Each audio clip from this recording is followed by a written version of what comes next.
Hi, I'm Dr. Roger Levin, Chairman and CEO of Levin Group, the leading and largest dental management consulting firm.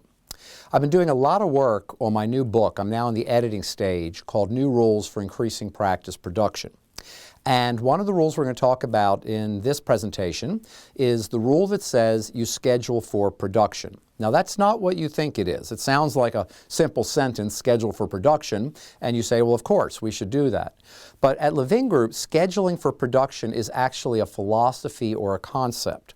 Every Levin Group client, and we had 1,800 active clients last year and 23,500 plus alumni, every Levin Group client in a management consulting program gets a new schedule.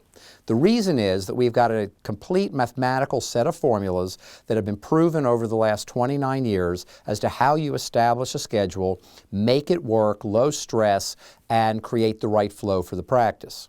Having said that, the starting point of creating a new schedule is always practice production. Now, once again, we have an advantage at Levin Group because our number one objective for every client is to increase practice production. In fact, that's our brand, increasing practice production through proven business systems. But in order to make that happen, we know that when we create a new schedule, the very first step is to project production for the next 12 months. Right now, I would suggest your production growth should be somewhere in a 15 to 18% range. Some are higher, some are lower, but within that range. And it all depends on what you do, what you implement, but the schedule can always hold you back. One of the new areas of questions I'm getting in my seminars is, if I'm already slow, why do I need a new schedule? I have open time. Because scheduling is not just about sticking patients in holes. It's also how you fill in the schedule, what you fill it in with, the services you offer, and a host of other factors.